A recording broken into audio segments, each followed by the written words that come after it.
I would say that this is probably not the solution to the problem. Rather, GM is, like we mentioned, just trying to extend or mask or bandage this bottom end issue and maybe push these engines out of warranty. Just my thinking.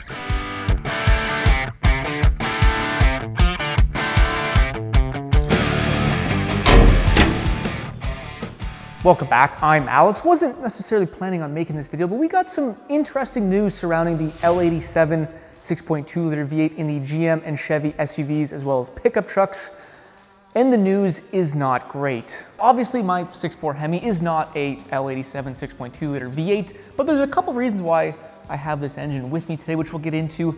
But the National Highway Safety Administration had been investigating roughly 900,000 of these L87 6.2 liter V8 engines since January due to catastrophic and sudden engine failure.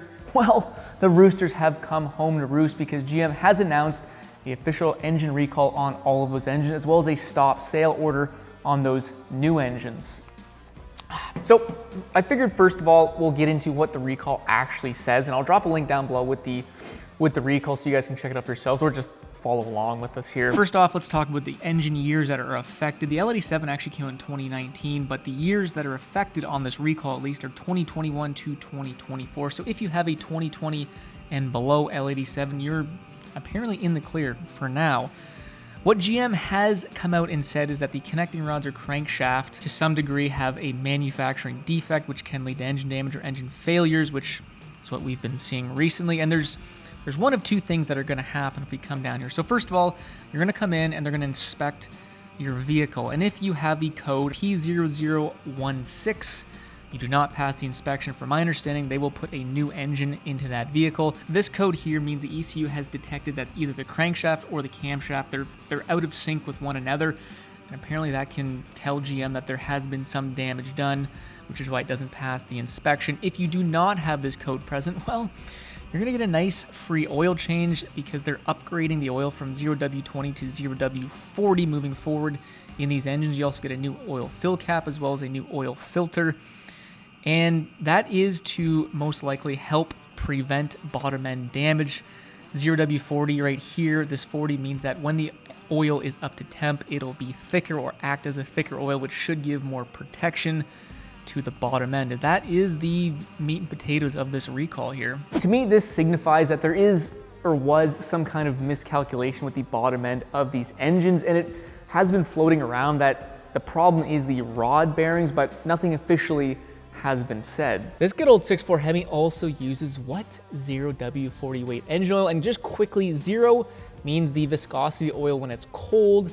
The 40 means the viscosity oil when this engine is warm. So when this engine is hot, it's running some pretty thick oil. These HEMIs were designed to run with 0W40 right from the get-go, whereas the L87 going up to that thicker oil, it could lend some protection to the engine bearings, maybe mask or bandage some bottom end problems. But ultimately, if the bottom ends were damaged or there's some kind of miscalculation, it's really only going to prolong the life of the engine. It's not going to fix the problem, if that makes sense. A fantastic example is the 3-liter Eco Diesel engine. In 2016, 2 years after that engine was released, it was experiencing some bottom end problems. And originally that engine was released with 5W30 weight oil, I believe.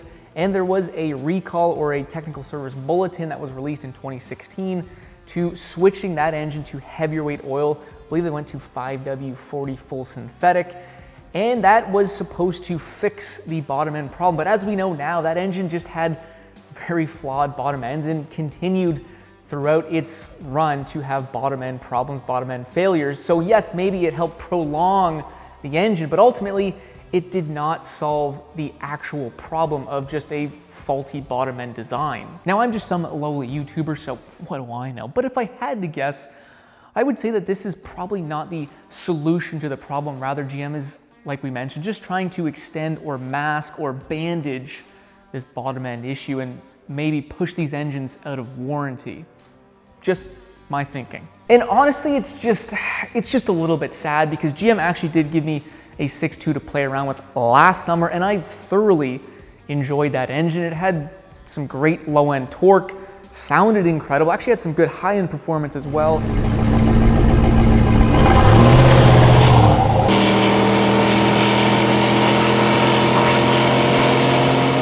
towed very well, and was somewhat fuel efficient for such a large engine. Exactly what you expect out of a bigger displacement American V8 in a pickup truck. You can hear those screaming eagles when you put your foot down. But with the well-documented valve train issues, as well as potential bottom end issues now, and the price points at what they sell, if I'm gonna be honest, I just would not entertain the idea of owning one of these engines at this point in time. Speaking of valve train issues, that's the next thing that came to mind. Why, you might ask? Well, the cylinder deactivation technology, also known as dynamic fuel management, relies heavily on what?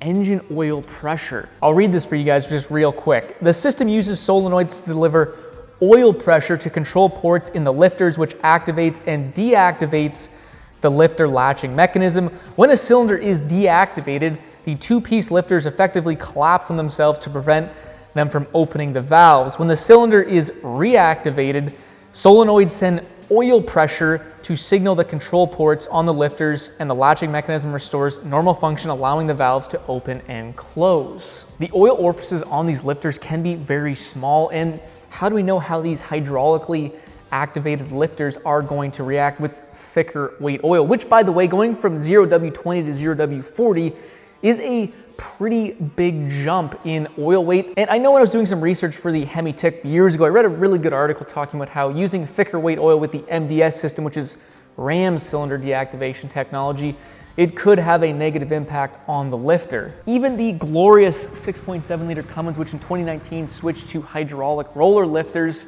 Cummins specifically says if you use the wrong weight of oil, it will result in valve train damage. A lot of guys are continuing to run 15W40 when that engine actually in fact calls for 10W30. So has GM tested their somewhat complicated dynamic fuel management hydraulic lifters with this thicker 0W40 weight oil, or are they just sort of hoping it works? These are questions that I would be asking my dealership, because I think it's fair to assume that these complex lifters were designed to run with 0W20 weight oil, and could that lead to further complications down the road with the valve train? As I mentioned, what do I know? I'm just a lowly YouTuber, just my opinions, but I figured that this recall was somewhat imminent, and well, here we are. It would be nice for GM to come out and actually address what the root cause is. We may probably never get that, but either way, it does seem like there is some bottom end issues. Lastly, before I let you get out of here, if you have a 5.3, should you be worried?